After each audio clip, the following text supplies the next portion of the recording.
pedoman surat menyurat karena dari hasil Munas kemarin ini memang ada perubahan terutama untuk cara penomoran surat. Untuk materinya bisa dibantu, saya nggak jadi host kayaknya di sini. Oke.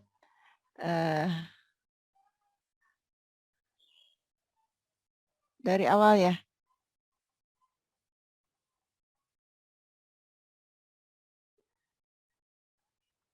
Belum nampak? Siapa bisa tolong? Izin hadir. Assalamualaikum. Ya, tolong di-share-kan materi saya.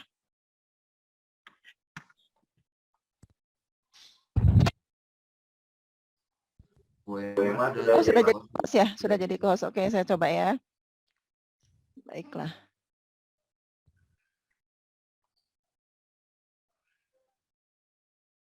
Apakah sudah nampak? Masih, ya sudah nampak. Sudah nampak. Oke ya. Bismillahirrahmanirrahim. Di sini saya akan sosialisasikan tentang pedoman administrasi organisasi, terutama tentang surat menyurat. Tujuannya, saya enggak.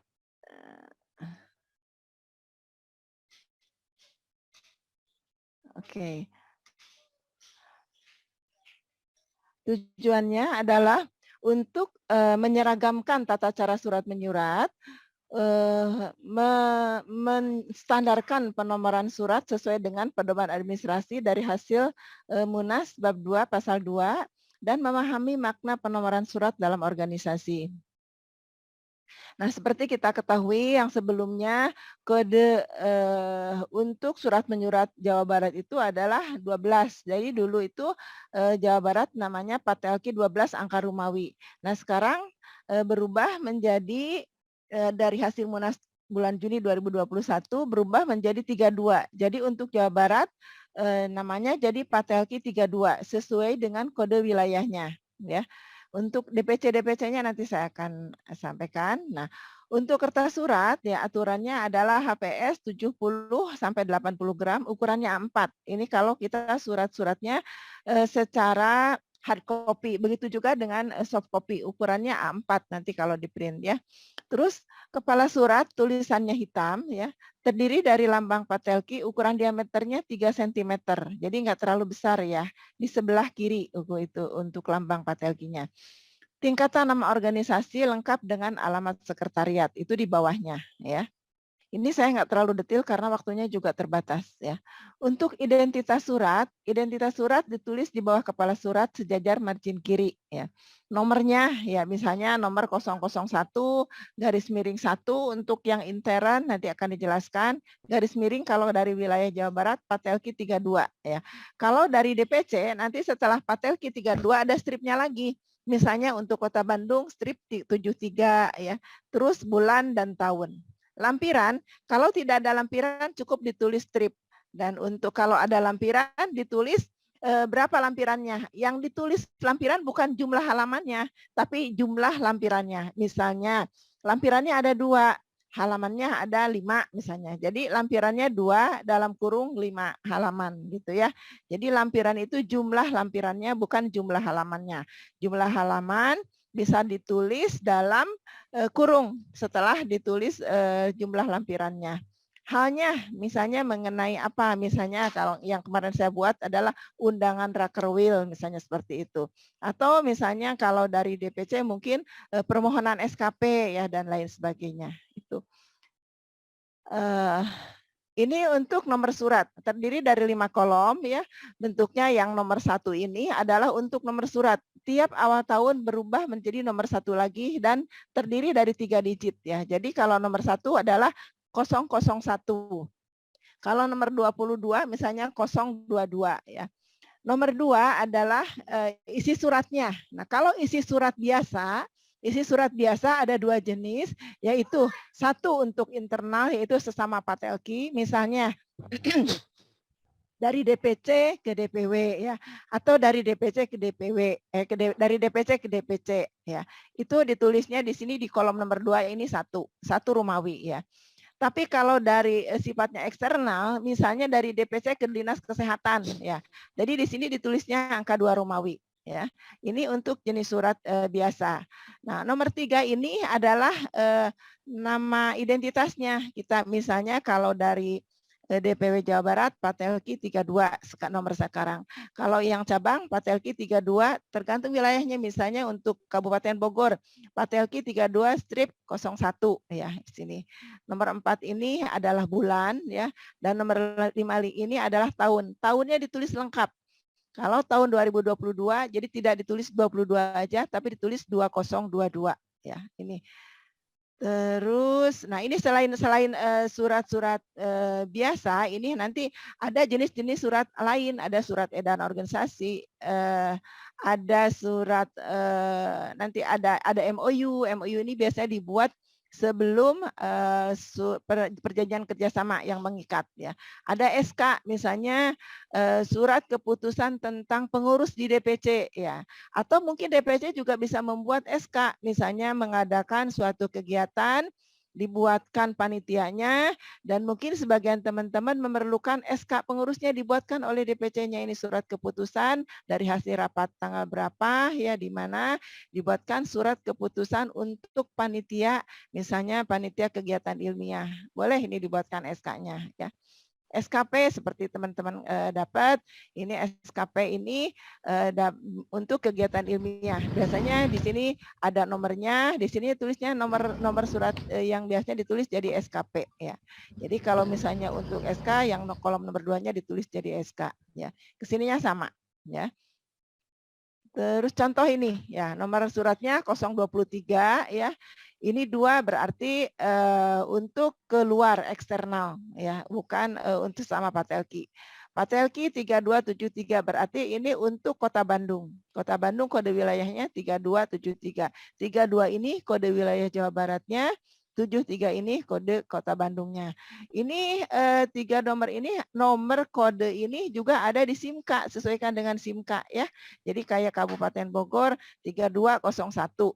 Terus Kabupaten Cirebon yang saya ingat 3209 ya. Terus Majalengka kalau nggak salah ini 3210 ya, dan seterusnya. Ini bulan dan ini tahun ya. Terus jadi nanti di sini tidak 12 lagi ya, tidak Patelki 12 lagi ya. Jadi di sini jadi 32 ya. Nah, ini kode-kode wilayah untuk DPC seluruh Jawa Barat. Ya, untuk Bogor 01, Kabupaten Sukabumi 02, Cianjur, Bandung, dan seterusnya, Garut. Terus kalau kota ini untuk kabupaten biasanya angka biasa, kalau kota di depannya ada angka 7. Kota Bogor 3271, Kota Sukabumi 3272, ini Kota Bandung 3273, Cirebon 3274 dan seterusnya sampai terakhir Kota Banjar 3279. Jadi pengembangan di Jawa Barat ini untuk kota yang terakhir adalah Kota Banjar ya 3279, dan untuk kabupaten yaitu Kabupaten Pangandaran 3218 ya ini. Nanti ada pengembangan lagi mungkin akan berubah lagi, mungkin kalau kabupaten mungkin jadi 3219, 3220 dan seterusnya. Nah, begitu juga untuk kota administratif nanti akan berubah lagi. Mungkin jadi 3280 dan seterusnya ya. Berikutnya jenis surat. Nah, jenis surat atau jenis atau macam surat yaitu ada surat keputusan seperti saya sudah utarakan tadi, ada MOU ya. Surat keputusan misalnya surat SK pengurus atau SK panitia bisa dibuatkan ya. MOU atau Memorandum of Understanding yaitu perjanjian kerjasama sebelum ada aturan kerjasama yang mengikat ya. PKS perjanjian kerjasama ini biasanya kalau PKS dia harus ditandatangannya nanti di atas materai ya. Dan SKP ini yang sering kita buat untuk kegiatan ilmiah ya. Ketentuan kolom lampiran ini, nah ini udah disampaikan juga tadi, jumlah kolom lampiran ditulis dengan angka ya. Ditulis dengan angka misalnya lampirannya 1 tapi 3 lembar. Jadi boleh ditulis 1 saja, boleh juga ditulis 1 dalam kurung 3 halaman. Boleh ditulis gitu. Atau hanya 1 aja kalau misalnya lampirannya hanya 1. Atau 2 saja boleh. Tidak disebutkan halamannya boleh ya. Nah, ini angka menunjukkan berapa jenis lampiran yang disertakan. Tadi sudah disebutkan, bukan menunjukkan jumlah lembaran lampiran. Ya, apabila jumlah lembaran disebutkan, hendaknya ditulis dalam kurung. Tapi ini tidak wajib jumlah lembarnya ditulis dalam kurung. Ya. Ini penanggung jawab surat pedoman penyelenggaraan administrasi bab 3 pasal 13 ayat 2. Penanggung jawab surat adalah penandatangan surat yang terdiri dari ketua umum atau ketua DPW ya, bukan ketua umum atau ketua DPW, ini di sebelah kiri ya. Di atasnya ditulis dulu ketua, terus tanda tangan, terus nama, dan di bawahnya ditulis NAP-nya ya. Dan sekretaris jenderal atau sekretaris di DPW yaitu di sebelah kanan ya. Kalau DPW atau DPC ini ketua umum atau di ketua DPC atau ketua DPW di sebelah kiri ya. Terus tanda tangan, terus nama jelas, dan di bawahnya NAP. Terus untuk sekretaris DPW misalnya atau sekretaris DPC, terus tanda tangan, terus nama jelas, dan di bawahnya NAP-nya. Jadi NAP ini harus selalu diingat, karena itu nomor identitas kita sebagai anggota Patelki. Ya. Nama penandatangan atau jabatan yang bertanggung jawab ditulis dengan sempurna, maksudnya lengkap, jangan disingkat ya. Di bagian bawah tulisan jabatan sekitar 3-4 spasi sebagai tempat tanda tangan seperti saya bilang tadi. Jadi di bawah tanda tangan ditulis namanya lengkap ya, ditulis namanya lengkap dan ditulis NAP-nya ini di ayat 3 ya. Ini aturannya. Nah, ini yang masih belum yang belum terrealisasi. Nah, ini baik begitu juga di DPW Jawa Barat ya. Untuk surat keluar DPP dari baik itu DPP, DPW maupun DPC ini harus melalui satu pintu yaitu kantor sekretariat ya. Ini di ayat 2 di pedoman di sistem tata persuratan ya. Pedoman penyelenggaraan administrasi bab 4 pasal 23 ini bunyinya. Ayat 2, surat keluar baik itu dari DPP, DPW ataupun DPC harus melalui satu pintu yaitu kantor sekretariat. Jadi gini, ini juga jujur di DPW juga belum terrealisasi. Jadi kalau misalnya untuk SKP ya dari ilmiah misalnya dia mengeluarkan surat SKP ya. Selama ini kan dari ilmiah langsung saja ke DPW, ke DPC. Boleh, nggak apa-apa langsung ke DPC, tapi hendaknya ditembuskan ke DPW. Kenapa? Supaya kami di sekretariat juga punya arsipnya ya, punya arsipnya bahwa pernah mengeluarkan surat tanggal segini bunyinya ini gitu. Kasih dikirim aja ke email ya, ke email dalam bentuk PDF-nya, supaya bisa kita arsipkan ya. Jadi kalau suatu saat dibutuhkan arsip atau misalnya bunyi surat nomor sekian, kita punya arsipnya ya itu. Nah, terus yang kedua yaitu ayat 3, surat keluar yang berupa surat elektronik atau soft copy serialnya dari DPP, DPW maupun DPC dibuat dalam format PDF dan dikeluarkan melalui alamat email resmi organisasi Patelki. Nah, harusnya seperti itu memang ya. Jadi selama ini jujur aja kami baru mengeluarkan, kalau dari saya dari sekretariat mengeluarkan untuk ke DPP lewat akun resmi atau lewat email resminya DPW Jabar. Email resmi DPW Jabar ada 2. Satu dpw.jabar@patelki.or.id ya, itu yang resmi dari DPP. Tapi kadangkala ini saya juga nggak bisa buka, kemarin beberapa kali kena gangguan ternyata passwordnya dirubah ya. Ada lagi yaitu yang Yahoo, patelki_jabar@yahoo.com itu ya. Boleh yang kedua, tapi untuk yang resmi sehendaknya dimasukkan ke yang resmi aja dari DPP itu dpw.jabar@patelki.or.id ya. Itu semuanya tulisannya kecil ya.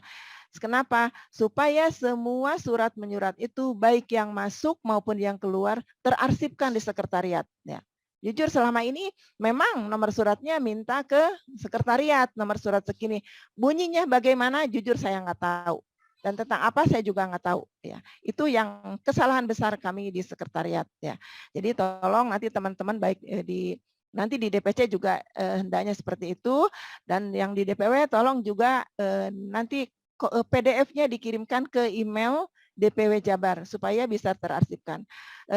Lama dibacanya boleh lewat, jadi kalaupun dikirim lewat WA ya misalnya, oh supaya kebaca dikirim aja lewat WA grup boleh, tapi tetap lewat email dikirimkan. Karena kalau lewat WA satu bisa kehapus, yang kedua kalau sudah lama tidak bisa dibuka lagi, misalnya banyak gangguan. Tapi kalau di email insya Allah itu akan terarsipkan. Ya, itu pesan saya untuk teman-teman di DPC maupun DPW. Jadi kalau mengirimkan surat, boleh dari DPC misalnya mau ke ilmiah boleh, tolong di-CC-kan ke dpw.jabar@patelki.or.id ya, supaya kami punya arsipnya. Dan kalau misalnya belum juga dapat jawabannya, dapat solusinya, supaya kami juga dari sekretariat bisa mengingatkan ke bidang ya. Barangkali dari bidang juga belum terbuka suratnya ya, atau misalnya sibuk, kami dari sekretariat juga bisa mengingatkan ya. Terus yang ketiga yaitu di ayat 4, ini bukan bikinan saya ya, ini ada di pedoman ya, ada di pedomannya ya. Surat dari pihak lain yang ditujukan kepada organisasi, ya, baik itu DPP, DPW, dan DPC, ya, namun dikirimkan melalui email pribadi, melalui email pribadi pengurus, misalnya surat itu dikirimkan langsung ke saya, misalnya gitu, ya. Tetap saya harus menembuskan, dimasukkan lagi ke email, ya, diteruskan lagi ke email ke sekretariat. Kenapa? Supaya bisa terarsipkan. Karena kalau misalnya kebanyakan sih kalau dikirim lewat ke pribadi itu langsung di WA aja, di Japri ya, di Japri. Nah, jadi tidak terarsipkan. Nah, jadi dikirim tetap dikirim melalui email resmi DPW ya. Nah, ini. Namun dikirimkan melalui email pribadi pengurus, wajib diteruskan ke sekretariat organisasi atau email resmi Patelki sehingga pengurus harian terinformasikan perihal surat tersebut. Nah, ini untuk di DPW. Nah, yang jadi kelemahannya untuk DPC, saya belum dapat alamat-alamat email DPC. Jadi mungkin yang akan menjadi PR, tolong tiap DPC dibuatkan alamat email resminya ya, misalnya boleh Yahoo, boleh Gmail ya, nanti dikirimkan ke saya. Jadi kalau saya mengirimkan surat untuk DPC, selain misalnya dikirim langsung dikirim ke grup misalnya di masing-masing bidang atau ketua DPC, saya juga bisa arsipkan ke email masing-masing DPC-nya ya. Jadi supaya terarsipkan. Kadang-kadang sering sekali kok, mana surat tentang ini? Nah, dicari, udah ngirim kok tanggal segini. Oh, nggak bisa dibuka Bu, atau udah kehapus. Nah, tapi kalau ada di email, insya Allah itu akan masih ada, ya akan tersimpan. Ini yang memang harus segera dibenahi, mumpung masih awal tahun ya. Kegiatan offline ya. Nah ini satu yang saya sampaikan. Kalau teman-teman mengadakan sidang acara offline, ini tambahan aja ya. Kemana sih saya harus mengirimkan surat? Siapa saja yang harus diundang? Sering banyak bertanya kepada saya. Ya, satu, organisasi tingkat di atas. Ya, jadi kalau DPC mungkin kirim surat juga ke DPW. Ya, saya balik lagi, kalau misalnya undangannya ke ketua DPW, boleh langsung. Biar cepat, langsung aja saya WA ke Mas Agus boleh. Tapi jangan lupa di-emailkan juga ke email resminya DPW ya, supaya barangkali Mas Agusnya nanti tidak sempat membuka, dari sekretariat juga bisa mengingatkan. Dan yang keduanya itu tadi terarsipkan di DPW di sekretariat. Sehingga saya juga bisa lihat, oh misalnya Kota Tasik ini pernah mengadakan muscabnya terakhir tanggal berapa, kalau lupa, oh ada kok arsip suratnya, ini tanggal segini gitu ya. Jadi ada di arsip kami ya. Yang kedua, undangan untuk pembina atau pejabat setempat ya, misalnya kepala labkesnya saya mau undang, atau kepala dinas kota atau kabupatennya mau saya undang, boleh ya itu setempat ya, untuk membina hubungan baik ya dengan pejabat setempat ya. Yang ketiganya DPC terdekat diundanglah, misalnya Kota Tasik undanglah Kabupaten Tasiknya, undanglah Garutnya, boleh ya saling terkait, atau Garut yang mau diundang, yang dekat saya dekat Tasik, atau misalnya Ciamis ngundang Banjar, boleh ya seperti itu. Dan keempatnya OP lain. Nah, untuk konsolidasi juga supaya OP lain tuh tahu Patelki ini ada. Patelki ini mengadakan kegiatan.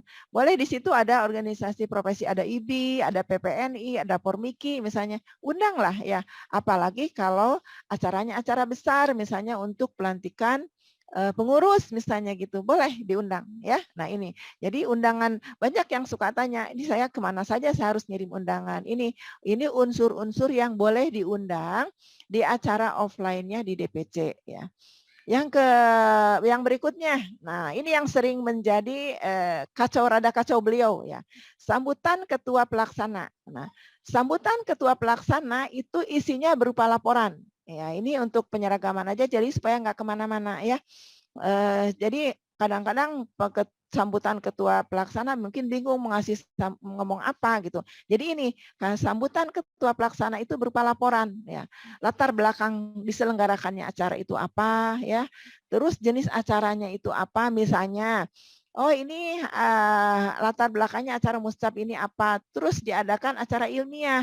Acara ilmiahnya apa aja sih? Atau acaranya yang dalam rangka Mustab itu apa aja sih? Oh ada baksos, ada seminar. Sebutkan jenis acaranya apa saja ya. Jumlah peserta, oh di seminar ini jumlah pesertanya misalnya ada 800 orang. Nah, dari mana saja misalnya? Oh, dari rumah sakit, dari lab mandiri, dari lab kesda, dari puskesmas, sebutkan. Ada berapa-berapanya disebutkan, lebih baik. Bahkan ada yang misalnya dari luar wilayah misalnya. Oh, ada dari Jawa Tengah, ada dari Cilacap misalnya. Oh, ada dari Pekalongan misalnya disebutkan ya. Yang terjauh dari mana? Oh, ada juga dari Bekasi misalnya acaranya di Ciamis misalnya ya. Jumlah pesertanya tadi disebutkan ada berapa, dari mana saja ini saya sudah bahas tadi ya. Dan harapannya dengan diselenggarakan acara ini apa ya. Itu. Jadi kalau sambutan ketua pelaksana ini isinya ini singkat aja yang 5 ya. Nggak kemana-mana, nggak ngelantur ke sana ke sini ya. Jadi itu karena yang kita inginkan tuh ini acaranya apa sih? Nanti ada berapa orang sih pesertanya, dari mana aja, yang kita inginkan dari peserta itu biasanya itu ya, terutama dari kita misalnya dari DPW ya gitu. Kadang-kadang sampai saya tanya, ini dari mana aja yang datang? Nah, berapa orang yang datang gitu. Dari mana aja? Ada dari rumah sakit nggak? Dari mandirinya berapa orang? Akhirnya saya tanya secara secara ngomong-ngomong ya gitu maksudnya.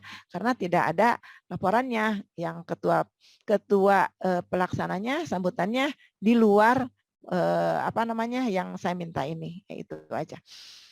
Oke, nggak banyak, itu aja yang bisa saya sampaikan. Semoga bermanfaat. Ya mungkin nggak banyak, tapi kalau